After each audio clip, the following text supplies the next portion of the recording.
자, 오늘 1절 한번 보실까요? 1절 한번 읽읍시다. 1절 시작.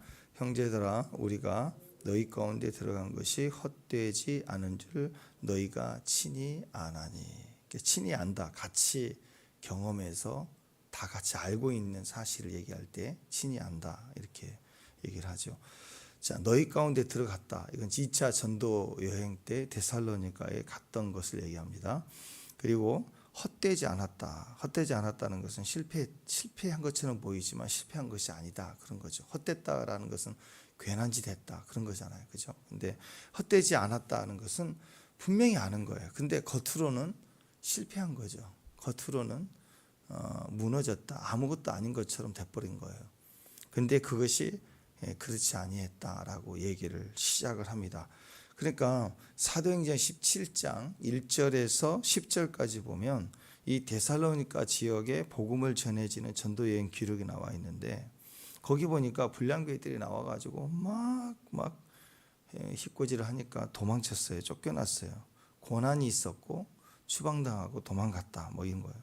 그러니까 아유 실패했네 이렇게 보이는 거죠. 근데 그것이 결코 실패가 아니다, 그 얘기를 하고 있는 것입니다. 우리가 살면서 보면 신앙생활 할 때 가장 멘붕이 올 때가 언제냐? 선악과를 따먹었을 때 눈이 밝아졌잖아요. 그 전에는 똑같이 있었던 에덴 동산과 하나님에 대해서 영으로 봤던 거, 영광 속에 있었던 거. 근데 이제 선악과를 먹고 나니까 판단하게 되죠. 육신의 눈으로 보기 시작한 거예요. 육신의 눈으로 반응하기 시작하는 거예요. 신앙생활의 멘붕은 지금 영적으로 믿음으로 달려왔던 모든 과정, 어느 날 갑자기 육신의 눈으로 판단하기 시작할 때, 또 우리 영적으로 보면 하나님만 보고 바라보고 왔는데 어느 순간 사람들이 보이기 시작할 때, 사람들을 의식하기 시작할 때, 그러니까 임재의식 그랬죠. 하나님을 의식하고 믿음으로 일단 하나님 계심을 믿고 하나님 앞에서 보고 계심을 믿음으로 의식하고 영으로 의식하는 거예요. 그 다음에 혼으로, 생각으로 늘 말씀을 의식하고 살고, 감정으로 또 감동을 얻으면서 감동을 따라서 하나님 주신 마음이라 믿고 감동이 느껴지니까 도우라 그러면 막 돕고 싶은 거예요. 그 다음에 의지가 생기는 거예요. 이렇게 혼적인 영역에서 주님을 동행하고, 또 육신적으로도 이제 먹고 마실 때마다 말씀에 의지해서 그건 아닌 거 먹지 않고, 이렇게 살아가는 것이 하나님을 의식하고 사는 거예요. 지정의와 육신까지. 근데 어느 날 사람이 보여요. 하나님이 아니라. 사람들이 인기가 있어야 되겠죠. 사람들에게 싫은 소리 하기 싫은 거예요. 사람들이 원하는 말을 해주기 시작해요. 사람들이 원하는 행동들을 자꾸 하기 시작하고, 그러면 자꾸 이렇게 육신으로 편하고 좋은 것을 추구하게 돼요. 이렇게 바뀌는 것을 사람을 따라 사는 것, 세상을 보고 사람을 보는 거다. 믿음은 항상 영으로 사는 거예요. 신앙생활이 힘들 때가 바로 그때입니다. 핍박이 있을 때가 아니라. 그래서 겉으로 보면 성공한 것처럼 보이지만 주님께서 이 어리석은 놈아, 오늘 밤 네 생명을 내가 도로 찾으리라, 그렇게 얘기하실 때가 있죠. 그런가 하면 어떤 사람은 오늘 바울의 지금 2장 1절의 상황에서 쭉 나온 얘기가 완전히 실패해요. 복음에 가로막혔고 도망다니고 그리고 불량배가 이긴 것처럼 보여요. 그때 실패냐 망했느냐 아니라는 거예요. 그리고 그것을 친히 너희들도 알지 않느냐 이거예요. 바울만 그렇게 해석해 주는 게 아니라 정신 리그만 이기는 것이 아니에요. 마인드만 긍정적으로 바꿔서 설명해 주는 게 아니라 친히 너희가 실패의 모습같이 보이는 그 열매를 받지 않느냐. 우리는 받다 이거예요. 그걸 확인해 주고 있는 것입니다. 그리고 현재 우리 삶에, 현재 우리의 모습을, 이 고난을 특히 영으로 보지 못하고 육신으로 보면 자꾸 우리는 끊임없이 실패한 것만 있는 거예요. 무너진 것만 있다. 요셉이 총리가 되었지만 육신의 눈으로 보면 얼마나 웃기겠어요. 하나님 빠져버렸어요. 그러면 육신으로는 총리가 된 거만함이 있겠지만 내면으로는 온갖 아픔과 분노와 복수에 간 걸로 가득 차 있겠죠. 그러면 그게 사람이 아니에요. 괴물이죠. 괴물. 당장이라도 그 힘을 사용할 괴물로 보이지 않겠습니까? 그러니까 그 속에 육신이 아니라 그 과정이 실패의 조건, 실패의 경험이 아니라 하나님이 그를 먼저 이스라엘 전체 가족의 문제를 뛰어넘어서 전체로 하나님이 그를 사명을 위해서 보내신 거예요. 그렇게 자기 안에 경험이 되어졌다는. 그래서 우리가 실패의 느낌이 올 때 조심해야 됩니다. 마귀는요, 이 실패가 아니에요. 실패가 아닌데 실패의 느낌으로 우리를 조종해요. 이게 실패가 아닌 거예요. 고난이 어떻게 다 고난을 빼버리면 인생이 뭐가 남겠어요. 고난은 반드시 지나가는 과정인데. 학생들이라면 공부, 시험 앞두고 공부하는 거, 시험은 반드시 있어야 돼요. 없으면 안 돼요. 근데 그 시험의 과정이 얼마나 힘들겠어요. 근데 그걸 빼버려요. 그러면 엉터리가 돼버리죠. 자기는 학습을 다 한 것 같다고 얘기를 해요. 근데 결과는 처참하겠죠. 우린 모르는 거예요. 그러니까 실패 같은 건데 실패의 느낌은 항상 부정적입니다. 실패는 우리에게 교훈이 되고 바르게 그 다음을 준비하게 하고 또 훈련하게 하는 여러 좋은 조건들이 많이 있어요. 그래서 연습을 하고 모의고사를 보고 하는 거예요. 근데 느낌이 있거든요. 느낌. 시험의 느낌, 실패의 느낌이 오면 우리를 전적으로 패배하게 만듭니다. 우리 안에 이런 느낌들이 있어요. 마귀는 항상 느낌을 사용합니다. 하나님은 말씀을 사용해. 그러니까 실패 현장일 때 무너졌다. 수고하고 땀을 흘렸는데 박살이 나버렸어요. 무너졌어요. 그럴 때 좌절이 오겠죠. 야, 힘들다. 그럴 때 성령님은 나를 다시 세우시는 거예요. 다시 힘을 주시는 거예요. 말씀을 생각나게 하고 다시 돌아가게 해요. 탕자가 다 망했을 때 자기 잘못으로 망했지만 그때 아버지에 대한 생각이 나잖아요. 그래서 우리를 어떻게 해요? 다시 돌이키게 한다고. 말씀을 생각나게 해요. 근데 마귀는 조금만 무너지면 손해만 보면 우리를 어떻게 하는 느낌을 줘요. 무너진 느낌, 실패의 느낌, 이전에 가는 느낌. 그 느낌을 따라서 완전히 우리를 무너뜨리는 겁니다. 이게 속임수입니다. 느낌은요, 얼마든지 조장이 돼요. 그러니까 이제 이런 거죠. 이거 그냥 약장수. 옛날 우리 그 장터의 약장수들. 이거 뭐 한 번만 먹어봐. 막 이런 진짜 검증되지도 않는 약들. 그런 약들. 이걸 과장하고 확대할 때 막 광고를 하거든요. 막 재밌기도 하고 접촉도 하고. 그러다 연예인을 내세워서 광고하고 하는 이유들은 사람들에게 그걸 반복하잖아요. 어떤 말을 계속 반복하면 느낌을 줘요. 느낌을 줄 때부터 무너져요. 인터넷에서 거짓된 자료를 계속 얘기합니다. 계속 얘기하면 또 사람들이 보암직스럽고 먹음직스러운 얘기를 막 해요. 막 해요. 그러면 사람들이 그걸 보고 느껴질 때부터 망하는 거예요. 느껴지면 그 거짓 정보가 진짜처럼 막 휩싸이기 시작하는 거예요. 그리고 마치 자기가 증인인 것처럼 그때부터는 그 대변이 돼서 다른 쪽 사람들 앞에 나서서 이거 확인된 것도 아닌데 막 그 진짜로 싸우기 시작하는 거예요. 그래서 이 느껴지는 건 감정이 속임을 당할 수 있어요. 얼마든지 속여요. 그래서 이 감정에 대한 거, 느낌에 대한 거, 마귀가 사용하는 주된 즐거움입니다. 우리가 어떤 사건 속에 느낌을 따라가면 큰일 나요. 끝까지 말씀이에요. 말씀. 우리 나침반 얘기했죠. 우리 나침반. 우리 나 목사님의 친구, 형제, 나침반인데 나침반의 특징이 뭐예요? 영성의 특징은 떨려도 두려워서 떨려도 방향은 절대로 바꾸지 않는다. 그거예요. 그래야 가는데 느낌이 있어요. 느낌. 왠지. 느낌은 마귀가 속이는 수단입니다. 그래서 우리는 말씀을 믿기 때문에 믿음의 느낌이 와요. 영감이 있어요. 영감.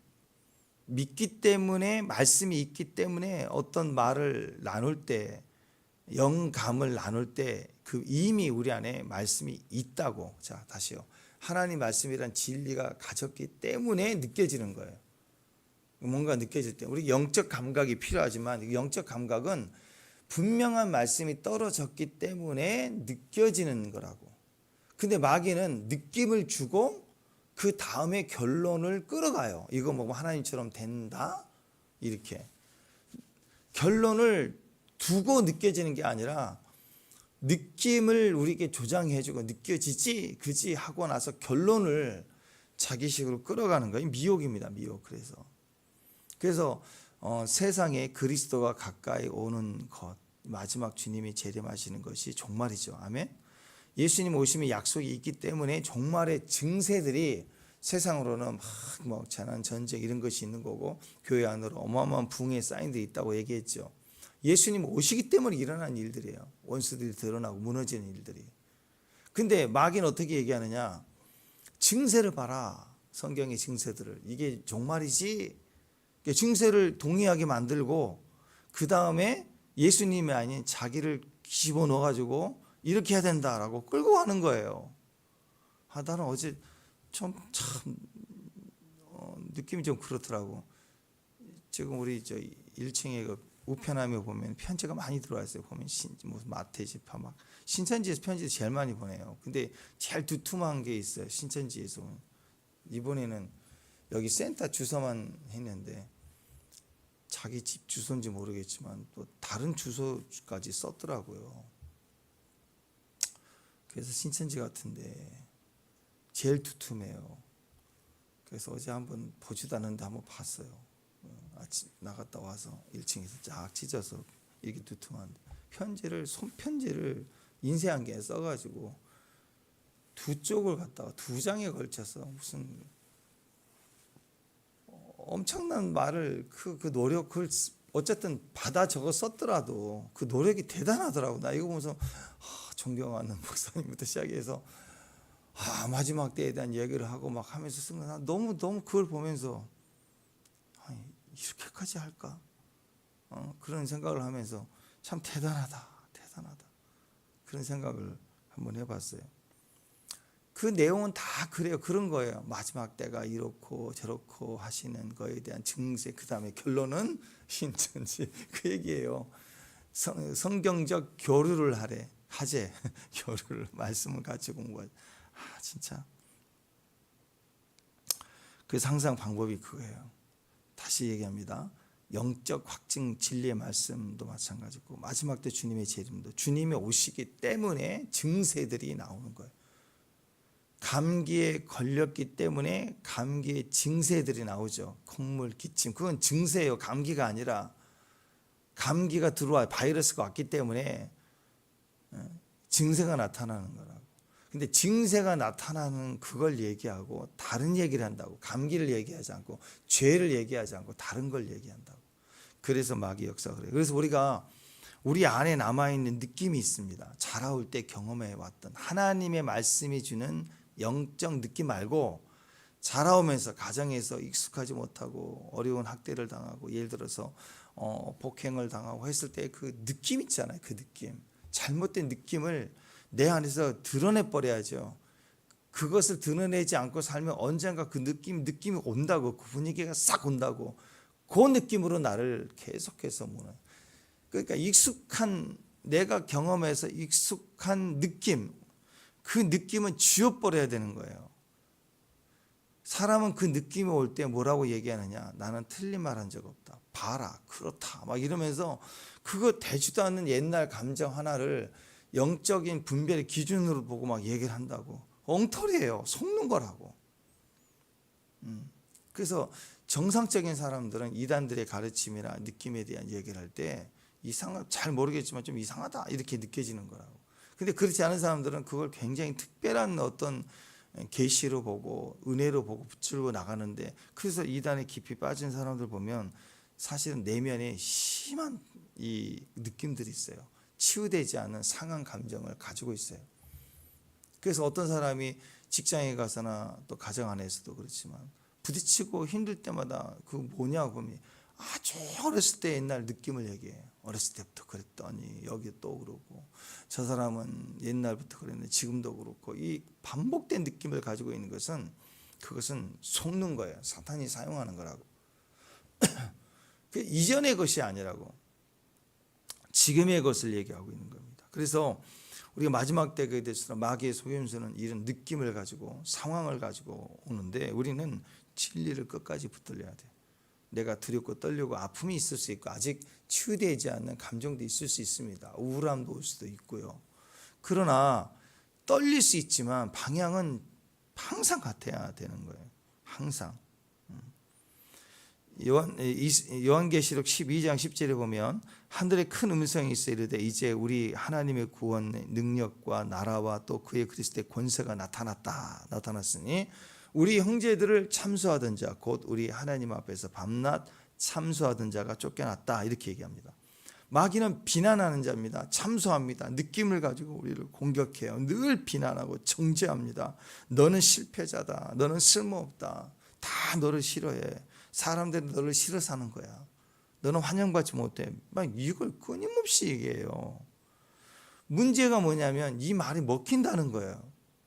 자꾸 옆에서 안 좋은 소리를 하면 먹히게 돼 있어요. 그러니까 계속 하는 거예요. 계속. 우리가 분별을 하지 않으면 불편한 사실이지만 계속 얘기하면 여러분 그런 적 없나요? 이거 분명히 A예요. 근데 그거 B잖아. 아까 A인데 근데 두 사람 세 사람이 에이 그거 B야 계속 그러면 내가 말을 못해요. 분명히 A인데도 그거 A야 하는 사람이 드물어요. 일단은 내가 실수했나? 분명히 A인데도 내가 실수했나라고 생각하게 되고 또 한 가지는 싸우기 싫으니까 큰 소리 칠 필요가 없기 때문에 죽인다고. 그러면 세상은 항상 B로만 남게 돼요. 여론이란 건 그런 거라. 그러니까 이런 감정에서 내가 한번 꺾이면 불편하고 싸우기 싫어서 나는 알지만 꺾이면 또는 혹시 이게 아닌가 그러다가 나중에 가서 거봐 A였잖아 그러면 다 지나가는 걸 누가 인정해 주냐. 그러니까 자꾸 우리가 그렇게 반응하다 보면 나도 모르게 느낌에 눌려버린다고. 상황에 눌려버린다고. 그러면 점점 속임을 당해요. 우리가 그런 식입니다. 그래서 마귀는 비난하고 참수하는 자에게 말도 안 되는 거지만 계속 얘기하는 거예요. 반복해서 얘기하고 반복해서 얘기하고 반복해서 얘기하고 반복해. 요즘 그 유튜브를 이렇게 보면 광고하는 내용 보면은 막 엄청나게 요즘 AI로 만든 영상 의사 모습으로 나와서 뭐 발톱도 한 번만 바르면 다 낫는다 그러고 뭐 머리도 막 다 나와요. 그냥 딱 바르면 다 낫대. 아니, 이빨도 막 잇몸도 한 번만 바르면 다 내려앉아서 다 마는. 아니 그러면 누가 병원 가요? 그 의사들은 바보예요. 그리고 뭐 일주일 안에 뭐 10kg 빼준대. 그런 그 광고에 엄청나게 하거든요. 사람들이 쏠려요. 쏠린다고. 이게 먹힌다는 거예요. 먹힌다는 거. 그런 일로 전문적으로 해온 병원이 돈을 더 벌려고 하지 않겠어요? 근데 의사들은 그렇지 않거든요. 근데 그걸 원해요. 우리는. 그 광고를 해요. 왜 그렇게 할까? 먹힌지니까. 먹힌다는 거예요. 그래서 여러분 안 돼 해야 나는 실패했다. 너는 끝났다. 너는 실패했다. 너는 무너졌다. 그럴 때 마귀는 계속해서 이런 말을 하면 우리가 동의하기 시작해요. 그래서 오늘 바울이 다시 데살로니가전서를 통해서 형제들에게 편지하는 내용은 뭐예요? 다시 확인하는 거예요. 우리가 실패한 게 아니야. 내가 했던 게 실패한 게 아니야. 그리고 너희들이 받지 않느냐. 이것은 헛된 게 아니야. 친히 알지 않느냐 하고 다시 우리가 알고 있는데 다시 진리를 확인해 주는 거예요. 왜냐하면 지금 주변은 온통 블랑베이들이 이겼다, 말도 안 된다, 우리가 승리했다 이런 말을 계속하니까 진 것처럼 보이거든요. 거기에 그리스도인들이 핍박을 받으면서 약해지면 또 무너질 수 있기 때문에 이 사탄의 공개, 육신적으로 그 현장에서 핍박하고 막 도망치도록 만드는 위협과 폭행은 그건 큰 것이 아니에요. 더 큰 것은 그 이후에 계속되는 영적 전쟁이에요. 육신의 싸움이 문제가 아니라 영적 전쟁은 사단이 끊임없이 참수하고 거짓말하는 거라. 실패감, 무너짐 이런 것들입니다. 자, 이럴 때 우리가 이기는 방법이 뭘까요? 자, 사도 바울은 오늘 편지하면서 그 상황을 다시 확인해 주는 게 아니라 너희가 친히 안 하니 우리와 너가 분명히 알고 있는 진실 그때 나눈 말씀 그걸 다시 확인해 주고 있습니다. 이게 은혜입니다. 은혜. 그러니까 이런 거예요. 너 그랬지? 그러면 아니야 그러지 말고 그랬어. 그래서 나 은혜 붙드는 거야. 이렇게 얘기하는 거야. 너 바보지? 그러면 그렇지 나 바보지. 나 똑똑하지 않아. 내가 바보면 너는 더 바보야. 그러지 말고 나는 그래 바보지. 그래서 나 은혜를 붙들고 살아. 너 실패했잖아. 그치. 나 실패한 사람.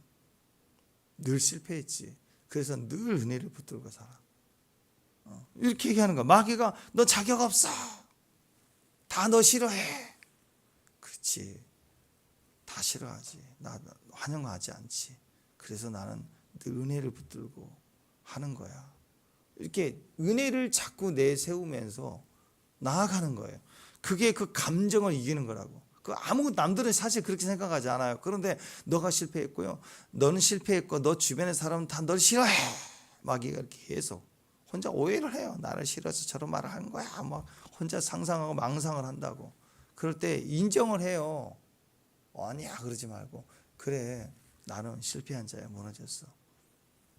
그래서 예수님의 은혜를 붙들고 주님이 하라고 하시니까 일을 하는 거야.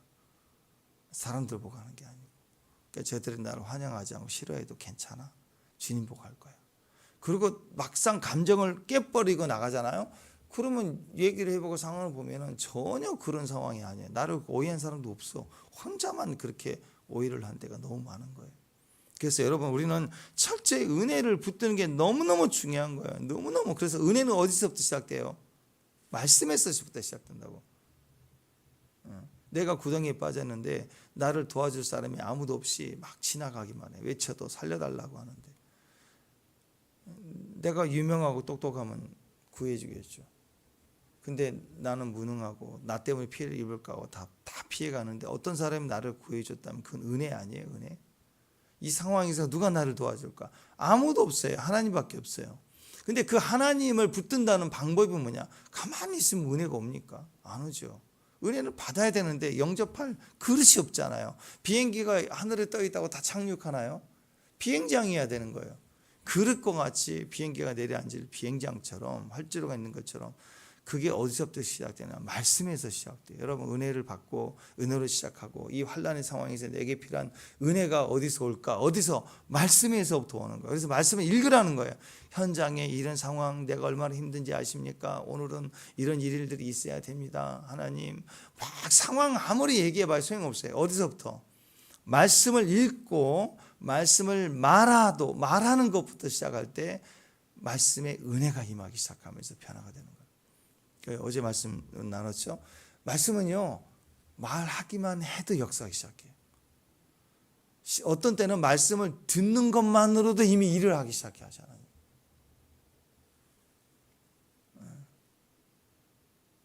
뒤에서 주님이 임재가 있어요.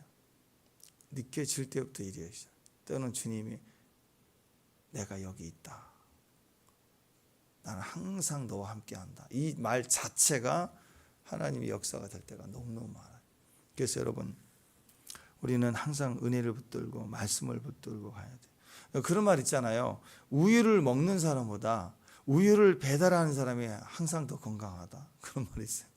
형편은 우유를 먹는 사람이 낫죠. 옛날에는 새벽에 우유 배달했잖아요. 우유 배달하는 사람이 형편은 더 안 좋지만 누가 더 건강하느냐? 아침 우유 먹는 사람보다 아침 우유 배달하는 사람이 더 건강하다. 그런 말이 있잖아요. 중보기도도 마찬가지예요. 누가 나를 막 기도해줘. 기도를 받는 사람보다 중보기도 하는 사람이 영적으로 건강하고 훨씬 더 잘 되게 돼 있습니다. 기도하면 반드시 열매가 있거든요. 근데 그 열매는 기도의 결과가 상황을 바꾸는 것보다도 기도의 열매는 내 안에서부터 나를 바꿔주는 것 때문에 내가 더 형통해서 잘 되는 거예요. 그래서 여러분 우리가 마귀가 항상 이렇게 내 상황을 보고 넌 실패한 거야.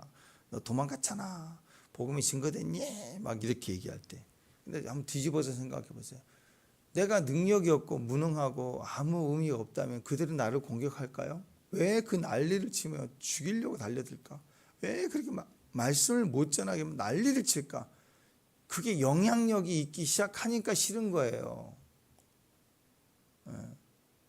그 바울을 복음을 못 전하도록 그렇게 막 죽일 듯이 달려들었던 이유는 바울이 증거하자마자 뭐 역장수 마냥 그렇게 쇼를 해도 사람들 시큰둥하면 아이고 저 바보들로 안 나오다 이렇게 생각하겠는데 거기에 사람들이 막 뒤집어지기 시작하고 지역이 막 요동하기 시작하니까 저거 그냥 두면 안 되겠다. 세상을 요동케 하는 자다. 뭐 천하의 연병이다. 막 그러잖아요.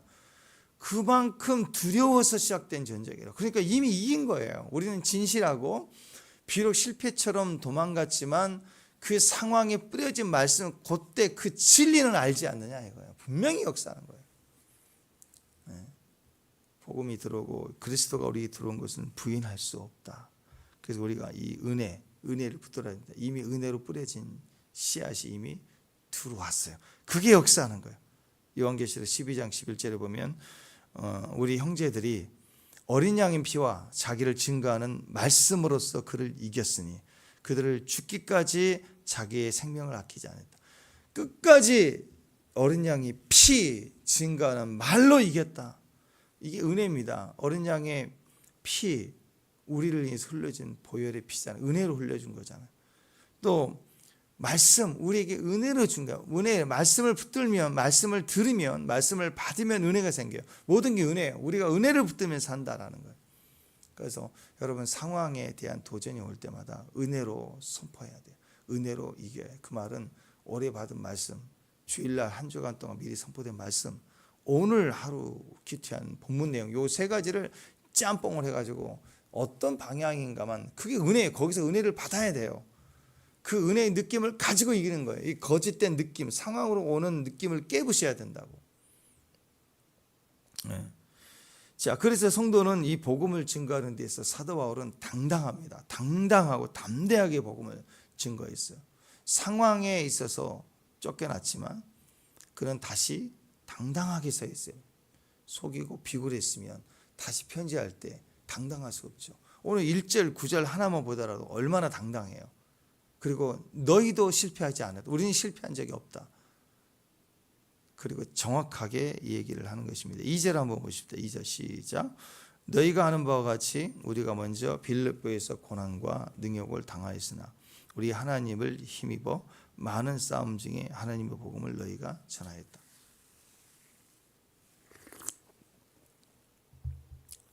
자, 빌립보에서 고난과 능욕을 받았지만 곧바로 데살로니가에 가가지고 복음을 전할 때 거기는 더 엄청난 핍박이 있었어요. 빌립보보다 훨씬 더 강력한 핍박과 능욕이 있었다는 거예요. 빌립보에서 빌립보에서 고난을 당했지만 데살로니가의 고난을 이길 수 있었던 힘이 여기 나옵니다. 우리 하나님을 힘입었다라고 얘기해요. 이게 어떤 사건입니까? 빌립보 감옥에 어떤 사건이 있어요. 사도행전 16장에 보면 바울과 실라가 빌립보에 복음을 전할 때 귀신 들려 점치는 사람이에요. 그러니까 이 점쟁이가 용한 거예요. 귀신 들렸으니 용할 거 아니에요. 다 알아맞히는 거예요. 근데 그 귀신을 쫓아버렸어요. 그랬더니 그 귀신을 부려서 점을 치는 여인을 통해서 돈을 벌었던 이 조폭들이, 주인이 이제 자기 영업 사업이 무너진 거잖아요. 귀신을 빼버렸으니 점이 맞겠냐고. 그러니까 이제 바울과 실라를 기이한 풍속을 전한다 그래가지고 고소를 했더니 이 사람이 돈을 막 찔러 넣었나 봐요. 사람을 잡으면 사실을 확인하고 조사하고 재판을 하고 감옥에 내야 되는데 그냥 붙잡아다가 막 팬 거예요. 재판도 안 하고 감옥에 집어넣었어요. 밤에. 내일이면 사형당할 수도 있는 거죠. 이유도 묻지도 않고 패니까. 그러니까 뇌물도 먹이고 막 그랬을 것 같아요. 근데 그 깜깜한 밤에 매맞아 있는 그 억울한 상황에 바울과 실라가 찬양을 합니다. 그랬더니 어떤 일이, 지진이 나더니 옥문이 열려버려, 문이 쫙 열리기 시작하고 기적이 일어나기 시작합니다. 이것이 우리 하나님을 힘입어요. 힘입어. 이 사건을 통해서 간수가 보니까 문이 열렸고 자기는 책임을 감당하지 못해서 어차피 죽을 것 같으니까 자살을 하려고 할 때 자살하지 마라. 그러고 나서 바울이 그 가정을 위해서 축복하죠. 그죠? 주 예수를 믿으라. 그래야만 너와 내 집이 구원을 받으리라. 그리고 간수의 집이 구원을 받게. 그리고 간수는 그 다음날 책망을 듣는 게 아니라 신기한 일이 벌어집니다. 그러고 났더니 그 윗선에서 야, 간수에게 명령하기를 걔도 돌려보내. 그냥 이렇게 떨어져요. 그러니까 여러분, 이게 하나님 우리에게 요구하시는 어떤 일이 일어나고 나면요, 정치적이든 경제적이든 어떤 일들은 풀리게 돼 있어요. 그냥 풀려요. 그러니까 그걸 풀려고 그 기도 제목 삼지 말고 지금 이 상황에서 왜 이런 일이 벌어지는가를 보라. 그러니까 감옥에서 나가라고 탈출해 달라고 기도하고 막 그런 게 억울하다고 막 하나님께 기도한 게 문제가 아니라 그냥 찬양하고 믿고 맡기고 주님이 아시겠죠. 뭐 제가 맞나요? 하고 그냥 우리가 할 일은 내일 죽더라도 오늘 찬양하자. 맞았지만 오늘 찬양하자. 둘이 막 찬양했을 때 기적이 일어났던 일이 하나님을 힘입었는데, 그 전에 필리포에서 이 고난을 당했을 때 엄청난 하나님의 기적을 보게 되는, 옥문이 열리고 막 지진이 나고 이런 일들, 구원을 받는 이 사건을 경험할 때 하나님을 힘입는다는 것을 알고 데살로니가로 가요. 데살로니가는 빌립보보다 훨씬 더 강력한 핍박이에요. 그러니까 이전에 힘있게 하는 사건을 가지고 경험이 있기 때문에 데살로니가 가서 이렇게 당당하게 복음을 전할 수 있는 겁니다. 상황을 보지 않았다. 그게 우리 하나님을 힘입었다라는 것입니다. 상황을 보면 마귀의 소리가 들립니다. 혼돈이 옵니다. 선악과입니다. 그러면 마음이라는 땅에 가시덤불게 막 엉겅기가 나기 시작해요. 상황이라는 것은요, 절대적으로 진실이 아닙니다. 안개 같은 거예요. 그때는 그런 것 같지만 금방 사라지는 거예요. 앞이 안 보이듯 위험하기까지 하지만 햇빛 나면 싹 사라지는 게 안개, 아무것도 아닌 거예요. 내 영혼에 햇빛 비치니 쫙 비치면 쫙 사라지는, 의심이 딱 사라지는 거예요. 은혜가 임하면 딱 사라지는 거예요. 의심의 안개 거치고, 그죠? 예, 거치는 거예요. 다 거짓은 다 거치게 돼 있어요. 그래서 여러분, 우리는 마귀가 우리를 주눅들게 하는 의심, 상상, 이런 거짓된 느낌, 그게 힘이 있거든요. 그 힘을 우리가 깨부시는 것은 하나님의 힘을 입는 거예요. 하나님으로 힘을 힘입어. 은혜입니다. 말씀을 붙잡을 때 그 말씀을 말하는 노래, 찬양, 기도, 그게 옥문도 깨트리고 환경도 깨트리고 다 이기게 한다라는 거예요. 사무엘상 30장에 보면 다윗이 너무 어려웠잖아요. 시글락의 마지막 하극상 문제가 일어나요. 지금까지 따랐던 그 부하들이 자기 자녀들과 아내들 끌고 갔다는 이 사건을 보고 시글락에서 다윗을 돌로 쳐 죽이려고 그래요. 이건 그 상황이 문제가 아니라 자기 부하들을 자기를 죽이려고 하는 것 자체가 너무너무 큰 실패감이 올 수도 있잖아요. 무너질 수도 있잖아요. 그때 다윗이 하나님 여호와를 힘입고 용기를 얻었더라, 이렇게 말하고 있습니다. 그러니까 하나님을 힘입으면 돼요. 그 중에 한 사람만이라도 하나님을 힘입으면 전체가 다 사는 거예요. 사람들 바로 앞에서 다 다윗을 쳐 죽이려고 막 그런 것처럼 막 그랬지만, 다윗이 딱 그 사람들 상황 보지 않고 하나님을 힘입어 딱 말을 하죠. 하나님께 물어봅니다. 우리가 따라가겠습니까? 또 잡겠습니까? 잡습니다. 가라. 그러니까 그 얘기를 하자마자 가자 그랬더니 또 100% 다 돌로 쳐 죽일 것처럼 보이지만 가자 그랬더니 또 그만 또 따라오잖아요. 지도자의 말을 따르잖아요. 그래서 상황 절대 보지 마, 느낌 보지 마세요. 말씀을 붙들고 또 녹화하고 또 나아가고 믿음으로 달려가기 시작하면 하나님의 기적과 능력이 있다라는 것입니다. 그래서 여러분, 반드시 우리가 복음을 증거할 때 말씀대로 살려고 하면 핍박과 방해가 반드시 오게 돼 있습니다. 마귀가 두려워하기 때문에 그런 거예요. 그때 마귀는 우리의 모든 이런 상황에 대한 느낌을 가지고 우리를 도전해 오거든요. 그때 여러분, 그 상황 느낌에 말려들면 안 됩니다. 우리는 오직 진리된 그 말씀 끝까지 그 방향을 가지고 붙들고 가야 돼요. 말씀을 읽으면 은혜가 옵니다. 말씀을 들으면 은혜를 받습니다. 말씀을 묵상하면 은혜를 힘입는 거예요. 은혜를 힘입을 때 우리는 하나님을 힘입을 수가 있습니다. 그래서 말씀을 붙드십시오. 말씀을 가지고 끝까지 믿음으로 가야 돼요. 그 믿음의 승리가 있기를 주님의 이름으로 축원합니다. 기도하겠습니다. 하나님 감사합니다. 상황의 실패의 모습, 무너진 모습, 빈손된 모습일지라도 그 상황이 말해주는 것에 흔들리지 않고 느낌에 의지하지 않고 이미 우리 안에 확증과 믿음으로 가능하게 하시고 길을 열어주시고 복음을 증거했던 그 말씀의 은혜를 다시 붙들게 하옵소서.